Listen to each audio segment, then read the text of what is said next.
أعوذ بالله من الشيطان الرجيم. بسم الله الرحمن الرحيم.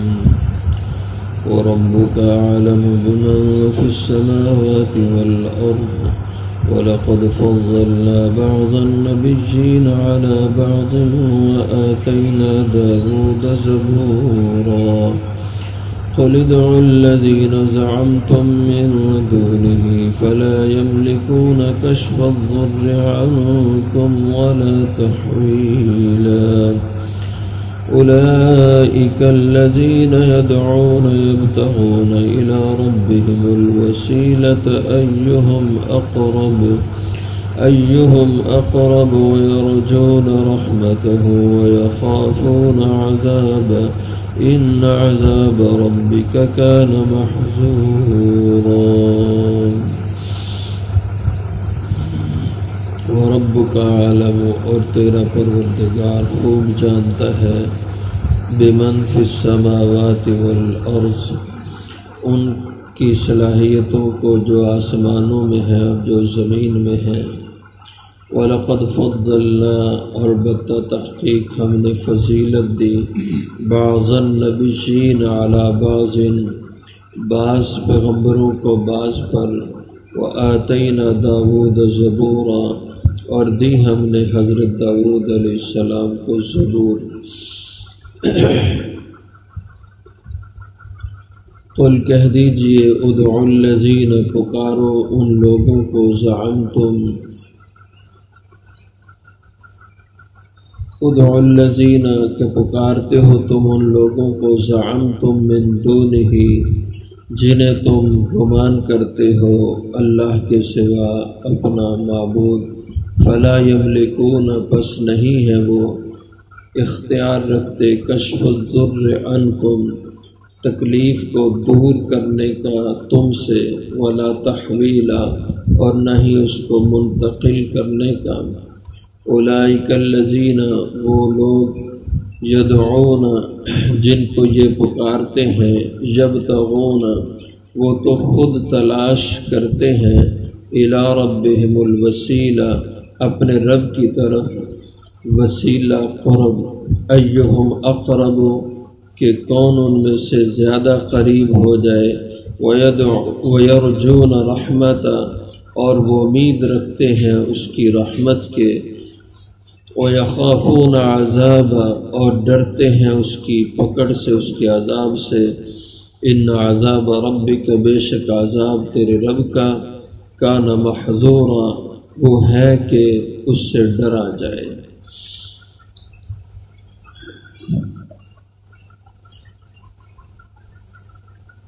جب قرآن کریم نازل ہو رہا تھا تو اس کے جو سب سے اول مخاطبین تھے اہل مکہ قریش، وہ سمجھا کرتے تھے کہ نبی بننا، پیغمبر ہونا یا اللہ کا مقرب ہونا، اس کی بنیاد یہ ہے کہ جو آدمی بڑے خاندان کا ہو، بڑا مالدار ہو، علاقے کا وڈیرا چودھری ہو، تو وہ نبی ہونا چاہیے اور اس کو خدا کا ولی ہونا چاہیے. وہ یہ نہیں سمجھتے تھے کہ پیغمبری یا ولایت یہ دولت کی بنیاد پہ، عہدے منصب کی بنیاد پہ یا خاندان کی بنیاد پہ نہیں ہوتی، بلکہ یہ اللہ جل شانہ کے انتخاب پہ ہوتی ہے. تو وہ کہتے کہ اگر اللہ نے نبی کسی کو بنانا تھا تو ہم میں کسی بڑے چودھری کو، رئیس کو اللہ بناتے. تو یہ کیا ہوا کہ اللہ نے ابو طالب کے یتیم کو نبی بنا دیا. ہم کیسے ایک یتیم کو نبی مان لیں، اور بلال اور صہیب رومی اور خباب جیسے بے سہارا لوگوں کو سمجھیں کہ یہ اللہ کے ولی ہیں.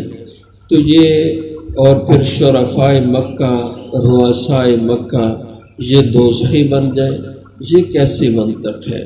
تو اس کے جواب میں اللہ نے فرمایا، وَرَبُّكَ أَعْلَمُ، تیرا رب خوب جانتا ہے، بِمَنْ فِي السَّمَاوَاتِ وَالْأَرْضِ، آسمان و زمین کی مخلوقات کی صلاحیتوں کو. ان کی قابلیتوں سے اللہ واقف ہے، اس کو پتہ ہے کہ اس نے کس کو کیا درجہ دینا ہے۔ اور جیسے دوسری آیت مبارکہ میں ارشاد فرمایا، اللہ اعلم حیث یجعل رسالتہ، اللہ کو خوب علم ہوتا ہے کہ اس نے کس کو نبی اور رسول بنانا ہے۔ تو یہ اللہ کے انتخاب پہ، اللہ کی عطا پہ ہے، اور یہ کوئی دولت یا مالداری کی بنیاد پہ نہیں ہے۔ وَلَقَدْ فَضَّلْنَا بَعْضَ النَّبِيِّينَ عَلَى بَعْضٍ، اور باقی رہا کہ جو نبیوں کے مراتب ہیں، بعض پیغمبر دوسروں سے بڑے مرتبے میں ہیں، بڑے درجے میں ہیں، یہ اللہ کی حکمت ہے۔ اللہ نے پیغمبروں میں سب سے بڑی شان حضور صلی اللہ علیہ وسلم کی بنائی، پھر حضرت ابراہیم علیہ السلام کی بنائی، پھر ان کے بعد حضرت موسیٰ علیہ السلام کی شان بنائی۔ یہ فضیلتیں ہیں۔ ہاں البتہ ایمان میں، کہ ایمان لانے میں سب نبی برابر ہیں، سب پہ ایمان رکھنا ہے، لا نفرق بین احد منہم، کہ جیسے یہودی حضرت موسیٰ علیہ السلام پہ ایمان لائے، حضرت عیسیٰ علیہ السلام کے بے ادب اور گستاخ بن گئے، عیسائی ان کی ضد میں حضرت عیسیٰ پر ایمان لائے، حضرت موسیٰ علیہ السلام کی نفی کر دی، اور اس امت کی خصوصیت بیان کی، لا نفرق بین احد من رسلی، ایمان لانے میں ہم نبیوں میں فرق نہیں کرتے، ہم سب نبیوں پہ ایمان رکھتے ہیں، سارے اللہ کے نبی سچے اور اللہ کے مقرب پیغمبر ہیں۔ ہاں تلک الرسل فضلنا بعضهم علی بعض، یہ فرق ہے کہ اللہ نے بعضوں کو بعض پہ فضیلت دی۔ وَآتَيْنَا دَاوُودَ زَبُورًا، اور ہم نے دی حضرت داؤد علیہ السلام کو زبور۔ حضرت موسیٰ علیہ السلام پہ کتاب نازل فرمائی تورات، حضرت عیسیٰ علیہ السلام پہ کتاب نازل فرمائی انجیل، اور حضرت داؤد علیہ السلام پہ کتاب نازل فرمائی زبور۔ یہ آسمانی کتابوں میں بڑے درجے کی کتابیں ہیں، اور سب سے بڑے درجے کی کتاب فضیلت والی وہ یہ قرآن مجید ہے۔ اور سابقہ جتنی کتب ہیں آسمانی، سب میں حضور اکرم صلی اللہ علیہ وسلم کی بشارتیں اور آپ کے صحابہ کی بشارتیں اور ان کی علامتوں کا اللہ تعالیٰ نے بیان کیا ہے، لیکن کوئی آسمانی کتاب اس قرآن کریم کے علاوہ اپنی اصل شکل اور حالت میں موجود نہیں رہی، سب میں رد و بدل کر دیا گیا۔ صرف قرآن پاک محفوظ ہے، اس لیے کہ اللہ تعالیٰ نے وعدہ کر دیا ہے، انا نحن نزلنا الذکر وانا لہ لحافظون، کہ ہم اس کی حفاظت کریں گے۔ اس لیے اس کے الفاظ کی بھی اللہ نے حفاظت فرمائی، اس کے معنی اور مفہوم کی بھی حفاظت فرمائی۔ بہت باطل نے کوشش کی اس کے الفاظ میں رد و بدل کرنے کی، اس کے معنی مفہوم میں دجل اور تلبیس کرنے کی، لیکن اللہ تعالیٰ نے اس کے معنی مفہوم کو بھی محفوظ رکھا ہوا ہے اور اس کے الفاظ کو بھی محفوظ رکھا ہوا ہے۔ اور پچھلی کتابیں رد و بدل کے باوجود حضور کی خوشخبریاں اور آپ کی بشارتیں آج بھی موجود ہیں۔ زبور میں حضرت داؤد علیہ السلام کی جو کتاب ہے، اس میں بھی کسی نہ کسی درجے میں حضور کی بشارتیں اس وقت بھی موجود ہیں۔ اور اسی طرح حضرت عیسیٰ علیہ السلام کے اوپر جو کتاب نازل ہوئی، آپ کے مختلف جو صحابہ تھے، متی تھے، یوحنا تھے، ان حضرات نے حضرت عیسیٰ علیہ السلام سے وہ روایات نقل کی ہیں، اور ان کو آج اناجیل کہا جاتا ہے یا بائبل بھی کہا جاتا ہے۔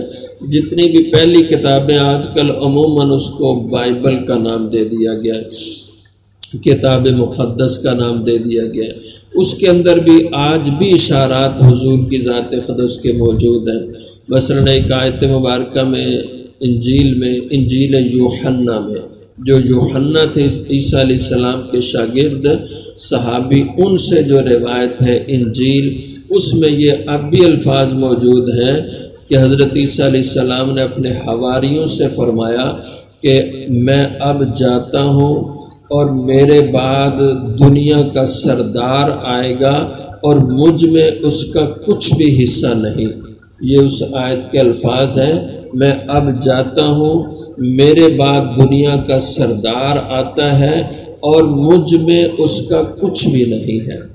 اب ظاہر ہے اس میں حضور کی بشارت ہے کہ مجھ میں اس کا کچھ بھی نہیں، یعنی جو ان کی شان اور مرتبہ ہوگا وہ میرے اندر نہیں ہے، وہ میرے بعد آنے والے ہیں۔ تو عیسائیوں نے اس میں تلبیس کیا کی؟ کہتے ہیں جی کہ یہ جو عیسیٰ علیہ السلام نے کہا نا کہ میں اب جاتا ہوں، میرے بعد دنیا کا سردار آتا ہے اور مجھ میں اس کا کچھ بھی حصہ نہیں، اس سے مراد ابلیس ہے۔ تو ہمارے علماء نے کہا کم عقلو، یہ جو عیسیٰ علیہ السلام فرماتے ہیں کہ دنیا کا سردار میرے بعد آتا ہے، تو ابلیس دنیا کا سردار ہے؟ اور یہ جو فرمایا کہ میرے بعد وہ آتا ہے، ابلیس تو اس وقت بھی موجود تھا، اس کے بعد میں آنے کے کیا معنی ہے؟ اور یہ جو عیسیٰ علیہ السلام نے کہا مجھ میں اس کا کچھ نہیں، یعنی وہ مجھ سے برتر اور اعلیٰ ہوگا، تو استغفر اللہ، کیا تمہارا یہ عقیدہ ہے کہ ابلیس عیسیٰ علیہ السلام سے بہتر ہے؟ تو رد و بدل کرنا، یہ اللہ نے کچھ نشانیاں باقی رکھی، باوجود کوشش کے مفہوم تو غلط بیان کر رہے ہیں لیکن وہ آیت ختم نہیں کر سکے، لیکن اکثر و بیشتر ان کتابوں کا حلیہ بگاڑ کے ان لوگوں نے رکھ دیا۔ تو فرمایا قُلِ ادْعُوا الَّذِينَ زَعَمْتُم مِّن دُونِهِ، کہہ دیجئے کہ وہ لوگ جن کو تم پکارتے ہو من دون اللہ کے سوا۔ اس آیت مبارکہ کے شان نزول میں حضرات مفسرین رحمہ اللہ لکھتے ہیں کہ اس دور میں مشرکین جو تھے یہ ضعف اعتقاد کا بہت شکار تھے۔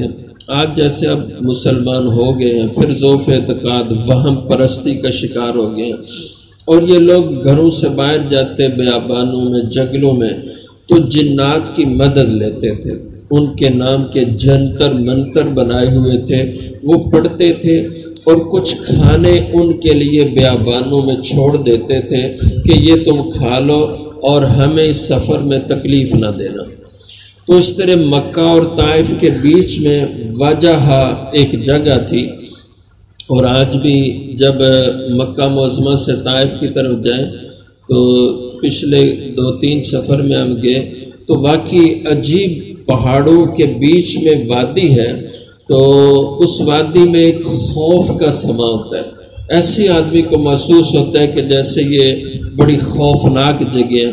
تو یہ جگہ جہاں پہ جنات کی آماج گاہیں تھیں، یہ لوگ جب طائف میں جاتے تھے تو ساتھ کچھ کھانے لے کے جاتے تھے، اور اس جگہ جا کے کھانے رکھ دیتے اور کہتے یہ کھانا لے لو اور ہمیں کوئی تکلیف نہ دینا۔ ان کے نام کے جنتر منتر پڑھ کے ان سے مدد لیتے تھے۔ لیکن جب حضور اکرم صلی اللہ علیہ وسلم نے ان کو دعوت دی، آپ جب طائف سے واپس آ رہے تھے تو ان جنات سے ملاقات ہوئی، اور بھی کچھ موقعوں پہ حضور اکرم صلی اللہ علیہ وسلم اس طرف تشریف لے گئے اور ان سے آپ نے بات چیت کی، قرآن کریم ان کو سنایا، دعوت دی۔ تو ان وادیوں کے اکثر جنات مسلمان ہو گئے تھے، سب ایمان لے آئے تھے، لیکن یہ لوگ اس کے بعد بھی جب ان راستوں سے گزرتے تو ان جنات کی مدد لیا کرتے تھے، حالانکہ وہ اب کوئی تکلیف نہیں دیتے تھے، وہ کسی کو اذیت نہیں دیتے تھے کہ وہ سب مسلمان ہو چکے تھے۔ تو اس پہ اللہ جل شانہ نے فرمایا یہ جو تم ان جنات کو اللہ کو چھوڑ کے پکارتے ہو اور سمجھتے ہو کہ یہ تمہیں نفع نقصان دیتے ہیں، فرمایا حقیقت یہ ہے کہ وہ کوئی نفع نقصان نہیں دے سکتے۔